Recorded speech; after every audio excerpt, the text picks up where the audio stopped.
Assalamualaikum warahmatullahi wabarakatuh. Kembali lagi di channel Berita Mistis.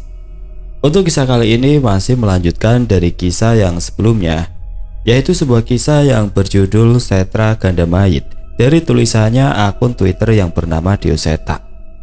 Sebelum kita masuk ke ceritanya, tekan dulu tombol like video ini dan jangan lupa tekan juga tombol subscribe channel ini dan nyalakan juga lonceng notifikasinya agar tidak ketinggalan cerita-cerita baru dari channel ini. Dan bagi teman-teman yang ingin membaca langsung ceritanya dan ingin membaca koleksi-koleksi lain dari ceritanya Kak Dioseta, nanti silakan saja kunjungi linknya yang nanti akan saya sertakan di kolom deskripsi. Dan seperti apa untuk kelanjutan kisah ini? Langsung saja kita simak berikut ini.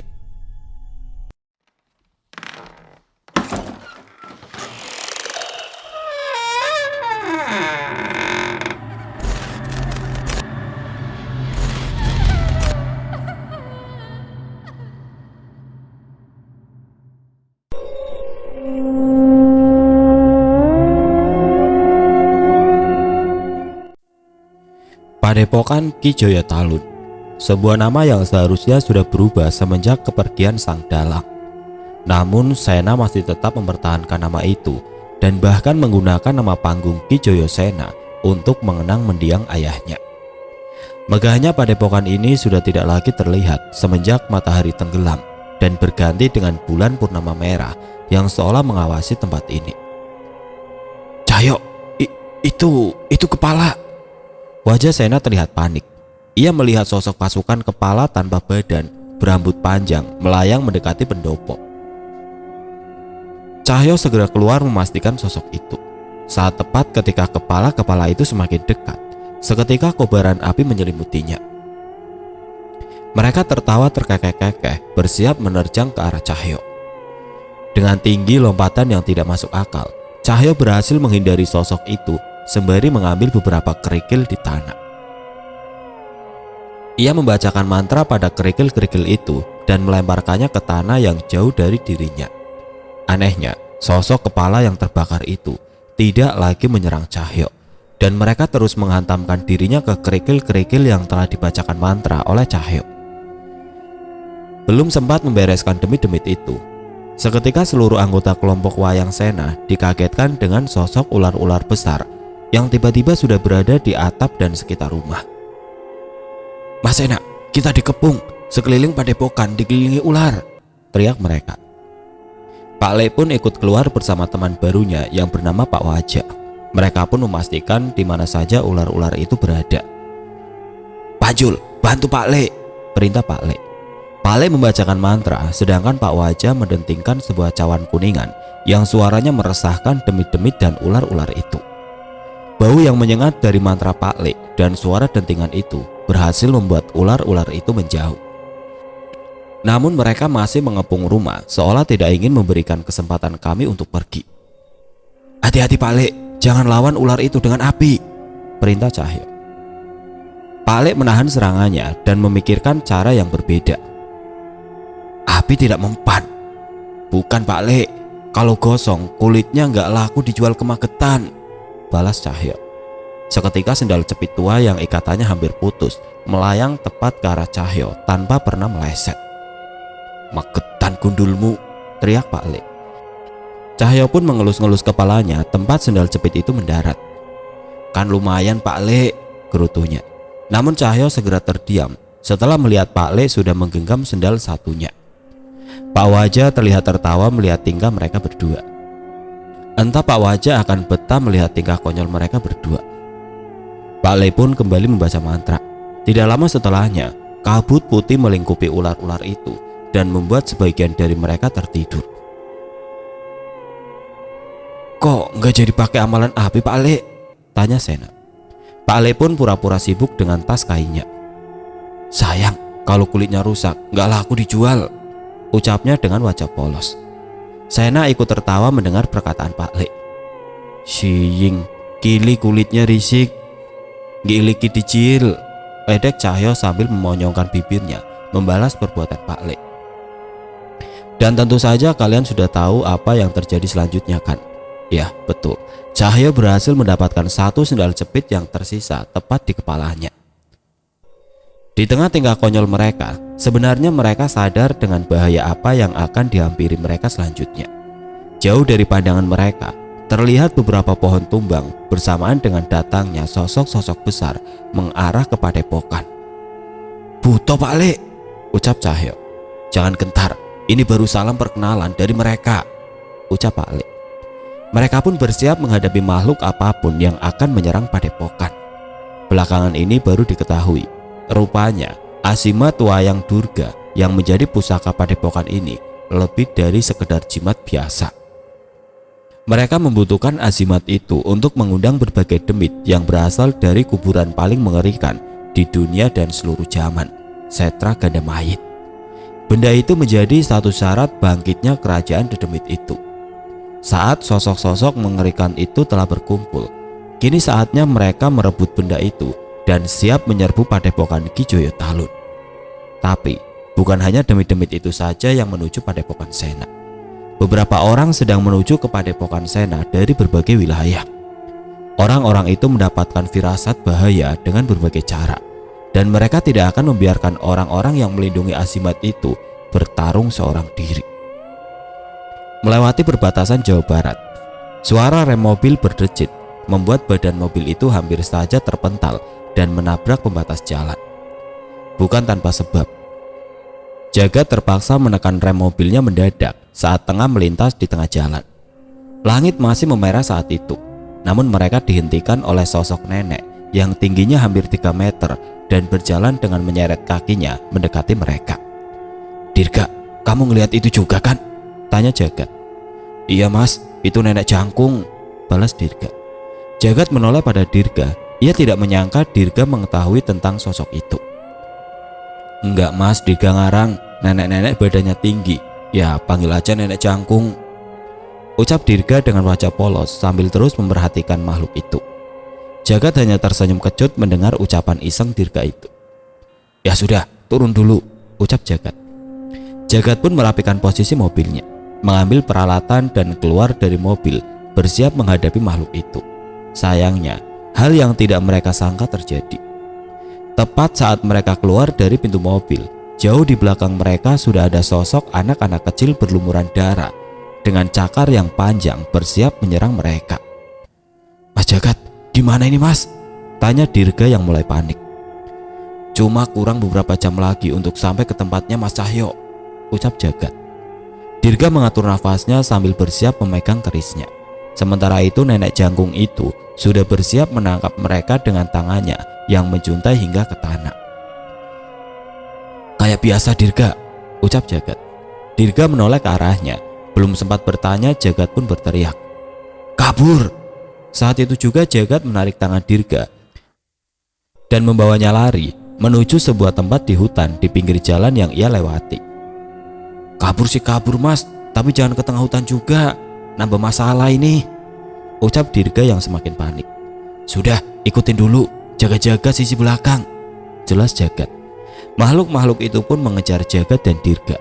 Makhluk berwujud anak kecil itu berlari cepat, namun sialnya mereka merasa bahwa nenek jangkung itu bisa tiba-tiba berada di mana saja tanpa mereka sadari. Jagat membaca sebuah mantra. Matanya terus mengarah ke sebuah pohon yang cukup tua.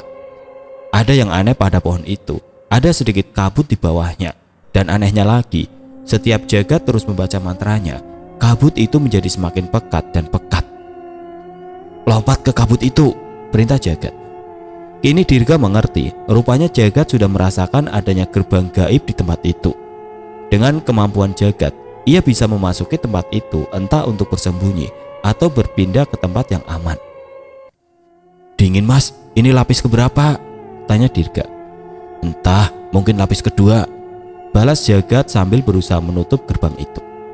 Mereka pun berjalan melintasi sisi lain hutan-hutan itu, mencari jalur di mana mereka bisa keluar. "Kenapa tadi nggak kita hadapi saja mas? Kalau pakai pusaka baru mas Jagat, mungkin kita bisa menang," tanya Dirga. "Jangan, kalau tenagamu habis dan kemampuanmu tidak maksimal, bukannya membantu kita, malah akan jadi beban buat Danan dan Cahyo," balas Jagat. Dirga pun mengangguk setuju. Pasalnya dia juga sadar, walaupun sudah bertarung sedemikian rupa, ia masih sering kehilangan kesadaran karena kehabisan tenaga menggunakan kekuatan keris dasa sukma miliknya.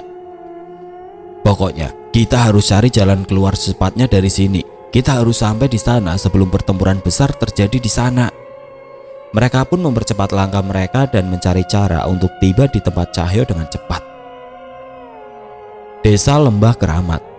Sudah berhari-hari terdengar suara besi yang saling beradu di rumah Mbah Jiwo. Warga sebenarnya bertanya-tanya tentang apa yang sedang dipersiapkan olehnya. Namun tidak ada satupun dari mereka yang berani mengusik konsentrasi Mbah Jiwo sama sekali. "Mbah Jiwo, permisi."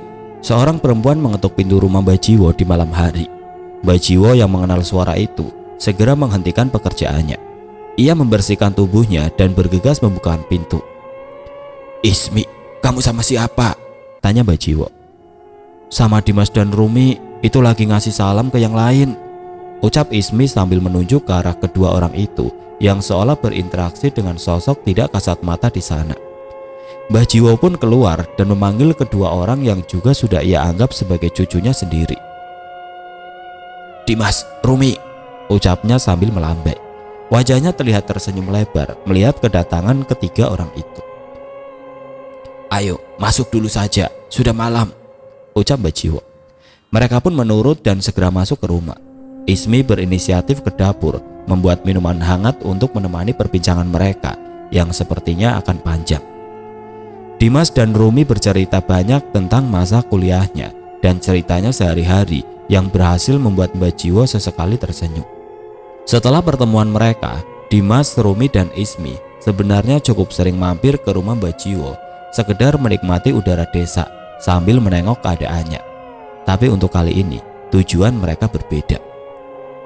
"Mbah tahu tujuan kalian ke sini," ucap Mbah Jiwo.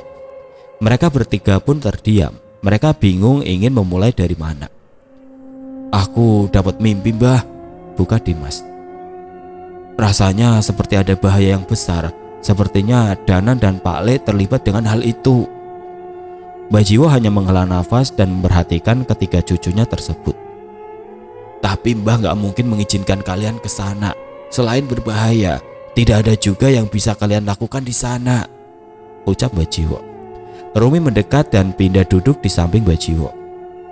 "Iya Mbah, kita ngerti. Tapi kami kesini karena tahu Mbah Jiwo pasti akan menyusul ke sana kan?" ucap Rumi sambil menggenggam tangan Mbah Jiwo dan mengelus pundaknya. Mbah Jiwo setengah merunduk, seolah ragu harus menjawab apa. "Kami cuma ingin memastikan Mbah gak memaksakan diri. Mungkin Mbah memang memiliki peran dengan masalah ini, tapi Mbah juga harus ingat bahwa kita manusia juga punya batasan," tambah Rumi. Mata Mbah Jiwo pun berkaca-kaca. Sebenarnya ia sudah sadar bahwa ikut campur dengan masalah ini sudah pasti mengancam hidupnya. Tapi bila keberadaannya bisa membantu walau sedikit, ia siap kapanpun, bahkan walau harus mengorbankan nyawanya. "Iya Rumi, Mbah akan jaga diri," ucap Mbah Jiwo. Ismi pun mengeluarkan sebuah benda dari tasnya. Sebuah korek api dengan ukiran kuno yang dulu sempat diberikan kepadanya. "Sepertinya saat ini benda ini lebih dibutuhkan oleh mereka," ucap Ismi. Dimas juga mengeluarkan beberapa batu bulat berwarna hitam dan menyerahkannya kepada Mbah Jiwo. "Batu ini dulunya pernah didiami oleh mereka. Setidaknya ajaklah mereka, Mbah," ucap Dimas. Mbah Jiwo mengangguk. Ia mengerti maksud dari ketiga cucunya itu. Ia mengingat sosok-sosok yang pernah membantu Dimas dan Rumi saat mengantarnya ke Lembah Keramat. Mungkin saja mereka mau membantu Mbah Jiwo untuk melindunginya selama perjalanan. Perbincangan serius itu pun selesai saat itu juga. Mereka melanjutkan perbincangan santai sembari menikmati kudapan yang dibawa oleh Ismi sebelum Mbah Jiwo harus kembali melakukan pekerjaannya. Mbah Jiwo memperhatikan korek api yang diberikan oleh Ismi. Ia tahu kemampuan korek itu. Namun instingnya sebagai penempa pusaka merasakan ada hal besar di balik kesederhanaan korek api kuno ini. Cahaya bulan purnama yang menyinari gelapnya malam tidak lagi terlihat di hadapanku. Gelapnya kabut hitam dan berbagai sosok yang tidak kasat mata memantau padepokan wayang Ki Joyosena dari seluruh sudut desa. Suara dentuman terdengar sesekali dari arah padepokan, sementara rumah-rumah di sekitar desa sudah tertutup rapat. Aku melajukan motorku lebih cepat hingga melihat keadaan yang sebenarnya. Cahyo, Pak Le, dan seseorang yang tidak aku kenal berusaha melindungi padepokan dari sosok raksasa tidak kasat mata yang mengincar padepokan. "Mas, itu Buto?" tanya Mbak Wijan yang panik dengan apa yang ia lihat. "Jangan gentar Pak, kita nggak sendiri. Yang tidak bisa bertarung biar menunggu di desa saja," ucapku yang sebenarnya tidak menyangka bahwa sudah terjadi pertarungan lagi di tempat ini. Sesuai ucapanku, Panji dan Mbak Wijan mengatur beberapa muridnya untuk bertahan di desa, sementara kami bertiga melaju ke padepokan. Cahyo dan Pak Le terlihat kerepotan menghadapi 3 makhluk besar itu sekaligus. Mereka butuh alas yang hanya setinggi 2 kali manusia biasa. Seharusnya mereka bisa menanganinya dengan mudah, tapi sepertinya pertarungan sebelumnya membuat mereka menjadi kewalahan. Aku memarkirkan motorku dan menghampiri makhluk itu. Dengan membacakan ajian pada kepalan tanganku, aku pun menerjang salah satu buto itu dan melepaskan sebuah pukulan jarak jauh. "Danan!" Cahyo yang menyadari kedatanganku seketika tersenyum bersama jatuhnya salah satu buto yang menerima seranganku. Menyusul seranganku, Panji melemparkan tombak pusaka miliknya, sementara Mbak Wijan menghujamkan kerisnya di punggung salah satu buto yang tersisa. "Masih ada lagi?" tanyaku pada Cahyo. "Nggak tahu Nan, dari tadi demit-demit dari berbagai ras datang terus, nggak selesai-selesai," ucap Cahyo. Aku pun melihat bekas tanah terbakar hingga beberapa ular yang sudah tidak berdaya. Sepertinya tempat ini benar-benar tidak aman. "Pak Le, Cahyo, kenalin ini Mbak Wijan dan Panji," ucapku memperkenalkan mereka. Namun sepertinya Mbak Wijan sudah mengenal Pak Le saat menghubunginya dulu. Pak Le pun mengenalkan kami kepada seorang pria yang bernama Pak Wajak, seorang balian yang menurut penerawanganku juga memiliki ilmu yang cukup tinggi. Setelah memastikan tidak ada serangan lagi, Sena pun mengajak kami masuk. Sementara murid-murid padepokannya berjaga di depan. "Pak Le sudah menghubungi orang-orang yang mungkin bisa membantu kita, tapi ternyata beberapa dari mereka juga sudah mendapat wangsit dan petunjuk mengenai kejadian ini," jelas Pak Le. Aku mengangguk mengerti. Sepertinya aku tahu siapa saja yang sudah dihubungi oleh Pak Le untuk membantu kami. "Tapi Pak Le, kalau padepokan Sena tidak aman, kenapa kita tidak pindah ke tempat lain saja?" tanya Panji. "Padepokan ini menyimpan pusaka yang diincar oleh mereka, sebuah wayang jimat peninggalan keluarga Sena. Mereka datang untuk merebut benda itu," jelas Cahyo. "Sepenting itu pusakanya?" tanya Panji lagi. "Di tangan demit-demit yang berasal dari masa lalu itu, mereka bisa menggunakan azimat wayang Durga itu untuk memanggil dedemit yang terlahir dari kekuatan Dewi Durga dulu," jelas Cahyo lagi. "Ada pusaka sehebat itu di tempat ini?" tanya Mbak Wijan. Sena datang mengantarkan beberapa gelas kopi dan meletakkannya di hadapan kami. "Keturunan saya dipercayakan untuk melindungi pusaka itu agar tidak digunakan sama sekali. Saat ini hanya saya yang mengetahui keberadaannya," sambung Sena. Aku tidak menyangka keberadaan pusaka itu benar-benar diincar oleh makhluk-makhluk itu. Terlebih aku tidak bisa membayangkan bila benda itu ada di tangan mereka. "Berarti mau tidak mau kita harus mempertahankan tempat ini," ucap Mbak Wijan. "Setelah ini pasti akan ada serangan berikutnya. Saya merasakan saat malam nanti akan ada beberapa dari demit kuno itu yang akan menyerang tempat ini," tambah Pak Wajak. "Sudah pasti nanti malam akan jadi pertempuran besar. Entah apakah tempat ini dapat bertahan dan bagaimana dengan desa sekitar." "Warga desa bagaimana? Mereka harus dievakuasi. Tapi gimana caranya?" ucapku. "Tenang Sek Nan, sudah ada yang akan membantu mengevakuasi warga desa," ucap Cahyo. "Tenang gimana Tonjul? Kamu pikir mindahin ratusan orang itu gampang?" balasku. "Tanya aja sama orangnya," ucap Cahyo sambil melirik ke arah seorang perempuan yang mengantarkan pisang dan kacang rebus untuk kudapan kami. "Nah ya," ucapku kaget. "Iya Mas Danan, tenang aja, sebentar lagi bis-bisnya datang. Nanti Naya bantu mindahin warga desa ke desanya Jatmiko kemarin," ucapnya. Iya Nay, balasku. Tuh kan, giliran sama Naya langsung jinak, ledek Cahyo. Mulutmu itu Jul, bisiku pada Cahyo. Sialnya, bukannya diam, dia malah semakin tertawa. Memangnya ada bis yang bisa jemput malam-malam begini, Nay? Mahal kan itu? Tanyaku. Tenang saja, saya minta bantuan bis perusahaan buat kesini. Tiba-tiba terdengar suara seorang yang cukup kukenal dari arah belakang.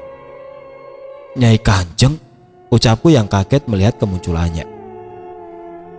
Bukan Nyai Kanjeng lagi, panggil Bu Astri saja, ucapnya yang ditemani dengan Pak Gito. Aku menengok kepada Cahyo. Sedari tadi sepertinya ia menikmati reaksi kagetku semenjak datang ke tempat ini. Pak Gito menceritakan bahwa Tika dan Bu Asti mendapatkan mimpi yang serupa. Sepertinya sosok-sosok Ingon atau roh pelindung Tradarmo Wiloyo yang tersisa memberi petunjuk pada mereka tentang kejadian ini. Awalnya kami sangsi, apa ada yang bisa kami bantu perkara masalah ini, sementara kami hanya manusia biasa, ucap Pak Gito. Saat sampai di sini, Mas Cahyo dan Pak Lek bercerita tentang kekhawatiran mereka kepada warga desa. Beruntung saya masih bisa meminta bantuan perusahaan untuk mengirimkan beberapa bis untuk mengevakuasi warga. Semoga saja bantuan kecil kami bisa berguna, tambah Bu Astri. Saat mendengar penjelasan itu, aku bernafas lega. Setelah warga desa bisa dievakuasi, sepertinya kami bisa bertarung dengan lebih leluasa. Sungguh, sebuah bantuan yang tidak pernah kusangka.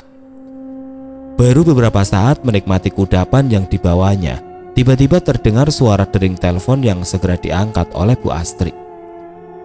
Naya, kendaraannya sudah siap, ucap Bu Astri.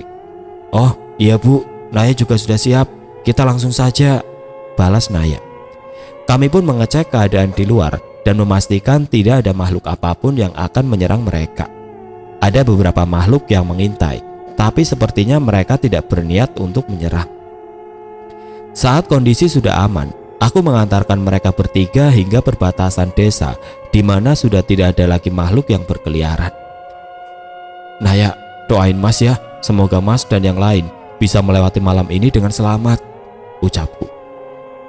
Naya pun menghampiriku dan tersenyum. Selalu Mas, nama Mas Danan selalu ada di doa Naya.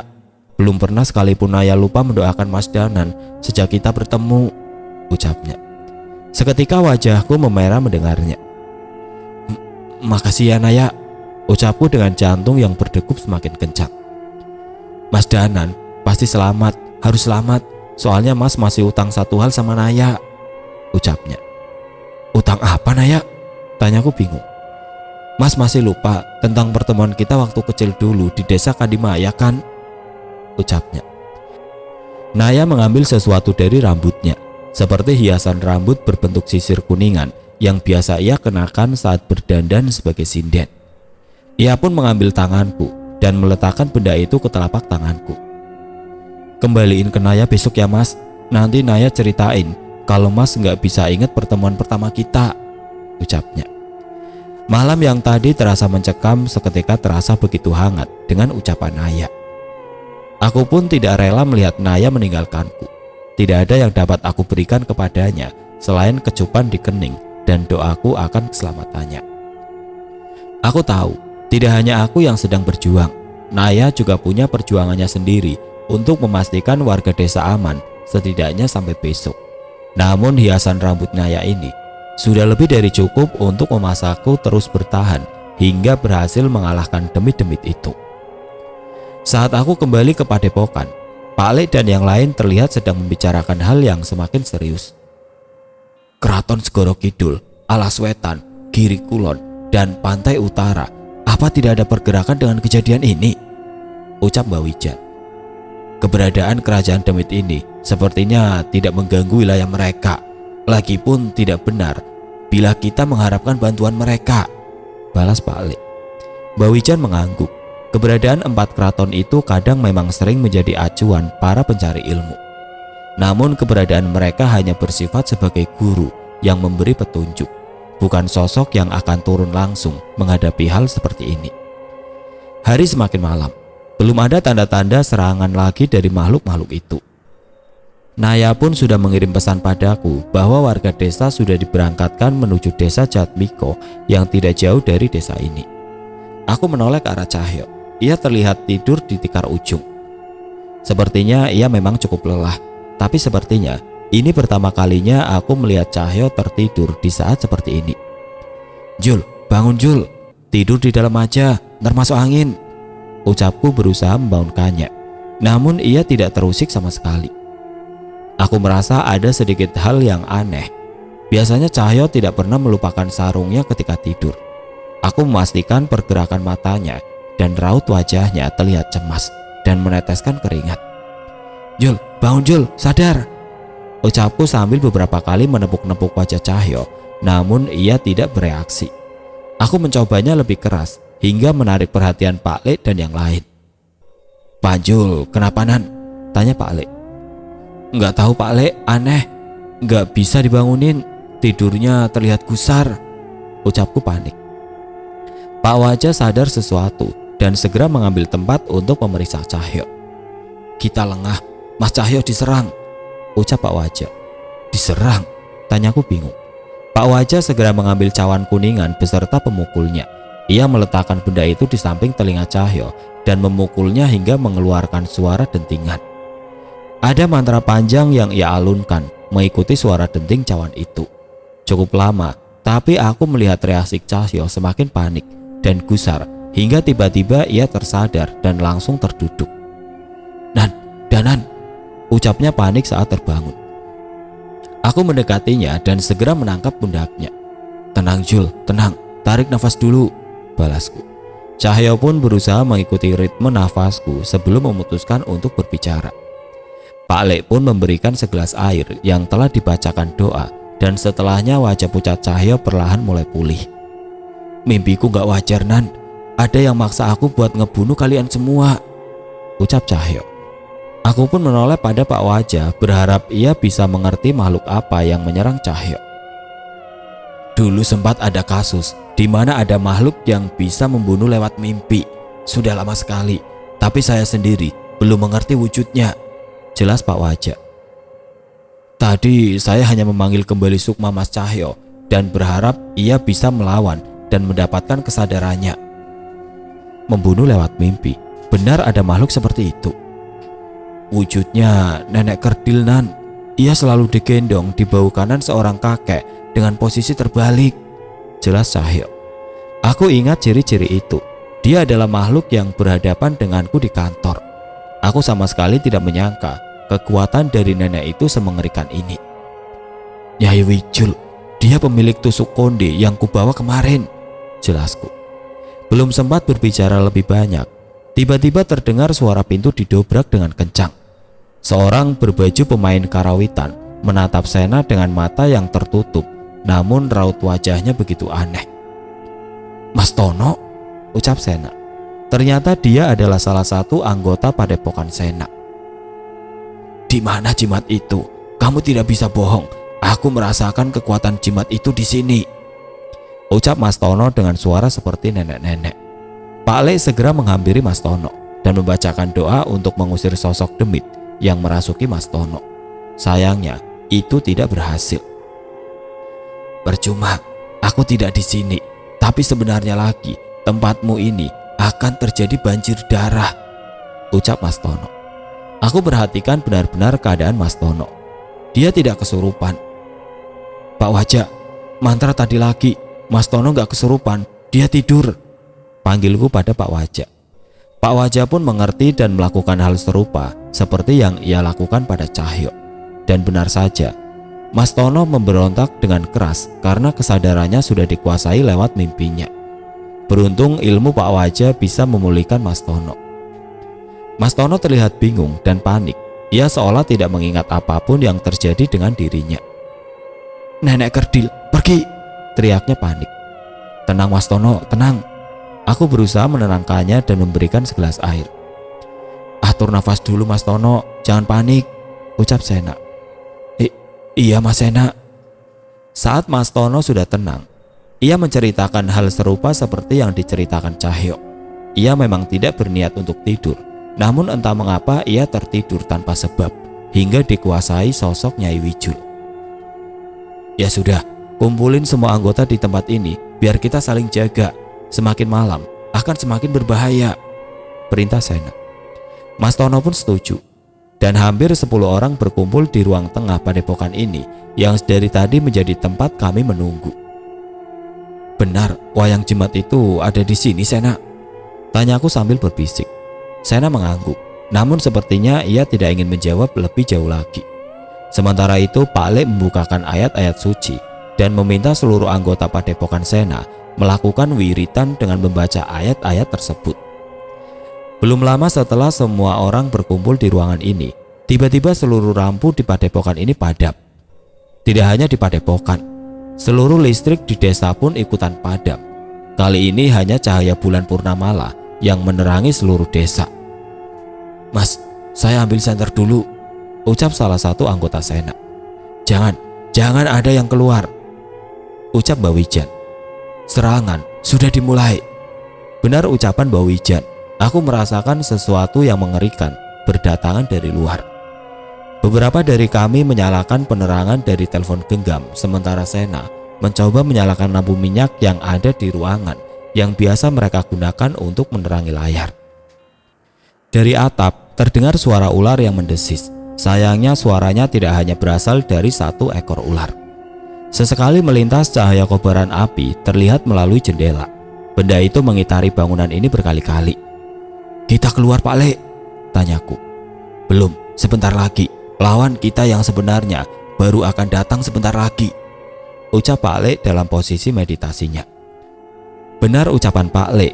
Beberapa lama setelahnya terdengar suara tembang seorang sinden yang mendekat yang diiringi dengan suara kentrung sederhana. Dari jauh terlihat sekumpulan obor berbondong-bondong menghampiri tempat ini. Padepokan Ronggo Mayit, ucap Sena yang segera keluar dan menyambut mereka. Saat aku keluar, seketika kesadaranku terganggu, seolah rasa ngantuk memaksaku untuk terlelap. Aku menoleh ke arah hutan. Bayangan sosok makhluk berada di sana. Seorang kakek yang menggendong nenek kerdil. Nyai Wijul, ucapku yang segera membaca mantra pelindung gaib dan menyambut kedatangannya. Cahyo mencari suara desisan ular yang terdengar sedari tadi. Namun hanya ular-ular biasa yang ia lihat di atas genteng padepokan. Itu ular raksasa, teriak Mas Tono. Tersembunyi di kegelapan malam, di salah satu pohon terbesar melingkar ular seukuran rumah memantau kami dari ketinggian pohon. Dari kepala ular itu muncul sebagian badan berwujud manusia dengan selendang merah. Dewi ular Candi Ireng Sinjang Abang, ucap Cahyo. Serius namanya sepanjang itu? Tanyaku. Enggak, biar kelihatan serem aja. Kalau penasaran, kamu yang kenalan gimana? Balas Cahyo. Gak mau, dimarahin Naya nanti, balasku. Asik, abis ada yang melepas rindu, ledek Cahyo. Melepas rindu gundulmu. Melihat perbincangan kami, yang lainnya hanya menggeleng melihat tingkah kami. Harusnya mereka sudah tidak merasa aneh lagi dengan jalan pikiran Cahyo yang otaknya setengah geser. Sementara itu kami hanya memasang posisi siaga, mempersiapkan apapun yang akan dilakukan oleh makhluk itu. Tapi ternyata serangan itu bukan dari mereka. Bintang jatuh, meteor, teriak anggota Sena yang panik. Jauh dari langit malam terlihat bola api besar yang berkobaran berwarna merah. Benda bersiap jatuh ke pendopo seperti sebuah meteor yang siap menghantam. Melihat hal itu, Pak Wajah lari mendahului kami. Ia membacakan mantra dan membangkitkan ilmu aksara di tubuhnya. Sebelum bola api besar itu sempat mendarat, tiba-tiba Pak Wajah berubah menjadi sosok Rangda dan berubah lagi menjadi bola api yang membara dengan warna kuning. Kedua bola itu beradu tidak jauh dari padepokan, sehingga energi besar hasil benturan mereka merusak beberapa bagian bangunan pendopo. Seolah menjadi tanda sebuah perang, dalang demit dari padepokan Ronggo Mayit itu mengibaskan beberapa wayang berwujud Kurawa dan Buto hingga berbagai sosok hitam berlari menerjang kami. Aku sudah siap dengan keris raga sukmaku dan Cahyo sudah siap mementalkan kembali makhluk yang dikirimkan dalang demit itu dengan kekuatan Wanasura yang merasuk ke dalam dirinya. Cahyo, Kita mulai rencana kita, ucapku yang dibalas anggukan oleh Cahyo. Ia memasang kuda-kuda, sementara aku melapisi keris Raga Sukma hingga kilatan cahaya menyelimuti bila keris ini. Aku melompat ke arah Cahyo dan ia memantulkanku dengan kekuatan Wanasura. Tubuhku melesat seperti peluru dengan keris yang seketika menghantam dalang demit itu dan melobangi pundaknya.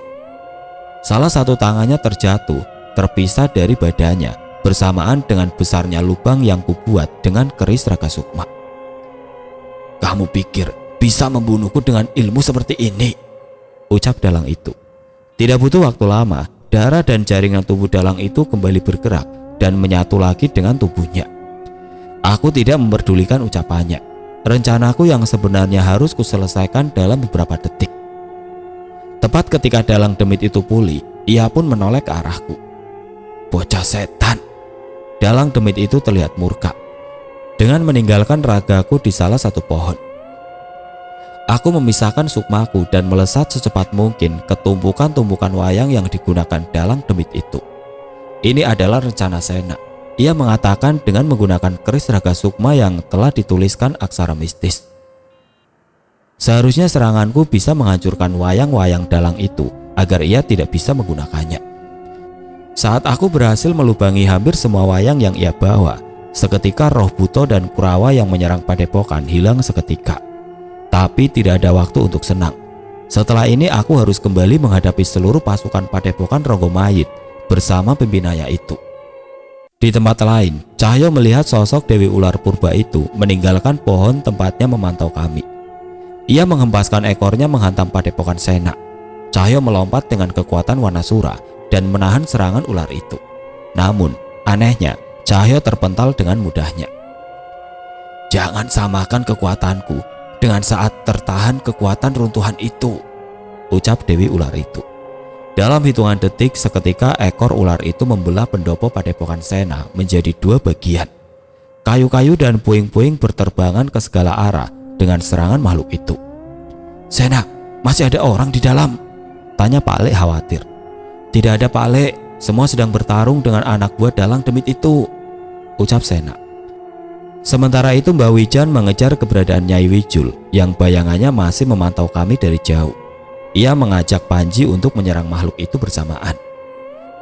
Panji melemparkan tombaknya yang dengan mudah dapat ditepis oleh kakek yang menggendong Nyai Wijul. Serangan itu berhasil mengalihkan kakek itu hingga Mbak Wijan berhasil menghujamkan serangan hingga keris mereka beradu. Serangan itu berhasil mementalkan Mbak Wijan, namun tanpa sadar, tiba-tiba bahu Mbak Wijan berlubang dan meneteskan darah. Mbah, kenapa Mbah diam saja? Tanya Panji. Diam. Wajah Mbak Wijan terlihat bingung. Kakek tua itu tertawa melihat ekspresi mereka. Rupanya serangan Mbak Wijan tadi adalah mimpi sesaat yang diciptakan Nyai Wijul. Sementara sang kakek tua itu menyerang Mbak Wijan dengan kerisnya. Pertempuran sengit terjadi di berbagai sisi.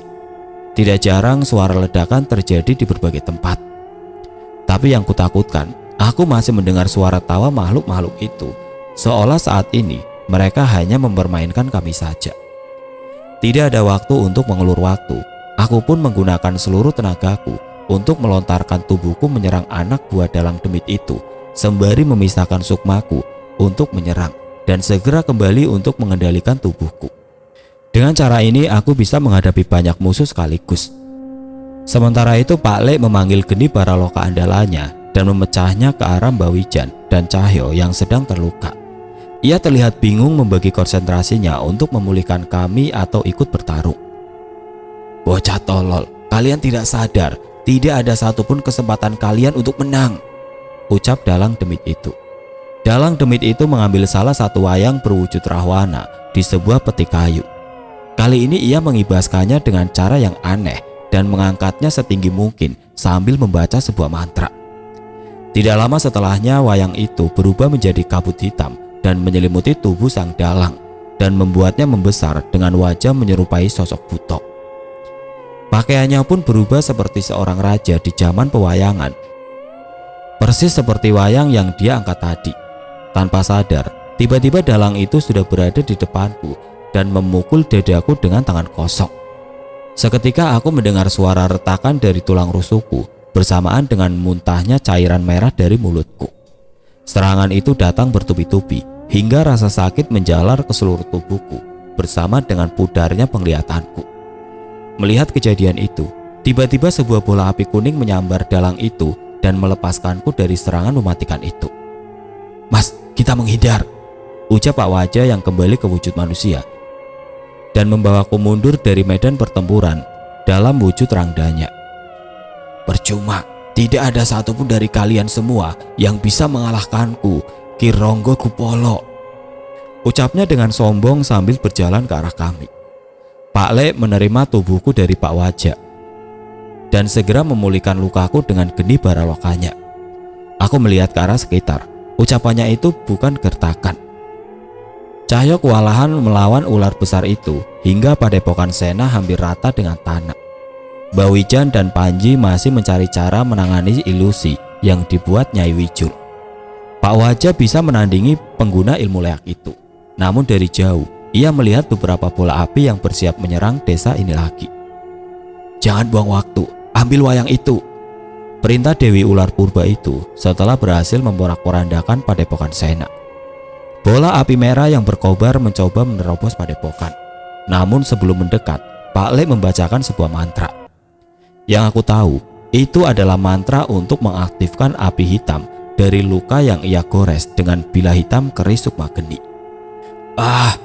Suara kesakitan terdengar ke seluruh desa yang membuat bola api itu perlahan jatuh dan kembali ke wujud Rangda.